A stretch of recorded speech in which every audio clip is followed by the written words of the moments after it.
আগামীকাল থেকে শুরু হতে চলছে মেয়েদের এশিয়ান কাপ, যেখানে বাংলাদেশ প্রথমবারের মতো জায়গা করে নিয়েছে। ইতিহাস করে প্রথমবারের মতো এরকম একটা টুর্নামেন্টে অংশগ্রহণ নিতে যাচ্ছে বাংলাদেশের মেয়েরা।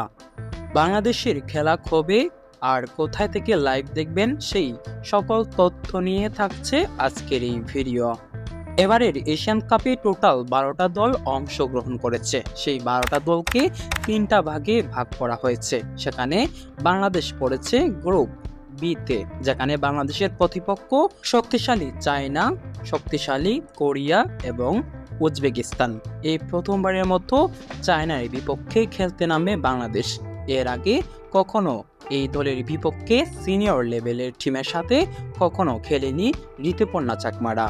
আরও একটা গুরুত্বপূর্ণ তথ্য দিয়ে রাখি, এই গ্রুপে যদি বাংলাদেশ মাত্র একটা ম্যাচ জয়লাভ করে তাহলেই কিন্তু কোয়ার্টার ফাইনালে ওঠার সম্ভাবনা রয়েছে। শুধু তাই নয়, সবচেয়ে বড় যে বিষয়, বাংলাদেশ কিন্তু একটা ম্যাচ জয়লাভ করলে সরাসরি 2027 সালের বিশ্বকাপ এবং 2028 সালের অলিম্পিকে কিন্তু সরাসরি যোগ্যতা অর্জন করতে পারবে। কিভাবে, সেই ইকুয়েশনটা কি? এই ইকুয়েশন নিয়ে অলরেডি আমি ভিডিও আপলোড করে রেখেছি, কমেন্ট বক্সে দিয়ে রাখবো, সেখান থেকে দেখে আসতে পারেন। এবার মূল কথায় আসি। আগামীকাল স্বাগতিক দেশ অস্ট্রেলিয়া এবং ফিলিপাইনের ম্যাচ দিয়ে শুরু হবে এবারের এশিয়ান কাপ, এবং বাংলাদেশ মাঠে নামবে 3 মার্চ শক্তিশালী চায়নার বিপক্ষে, এবং সেই ম্যাচটি শুরু হবে বাংলাদেশ সময় দুপুর 2টায়। সেই ম্যাচটি কিভাবে লাইভ দেখবেন? সেই ম্যাচটি আপনি কিন্তু ইউটিউবে লাইভ দেখতে পারবেন। তবে কিভাবে লাইভ দেখবেন?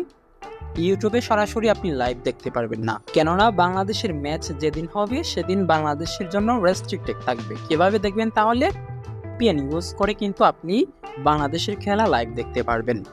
তাছাড়াও আরও একটা ওয়েবসাইটে বাংলাদেশের ম্যাচ সহ সকল ম্যাচ লাইভ দেখতে পারবেন। সেই ওয়েবসাইটের লিঙ্ক কিংবা নামটা আমি কমেন্ট বক্সে দিয়ে রাখবো।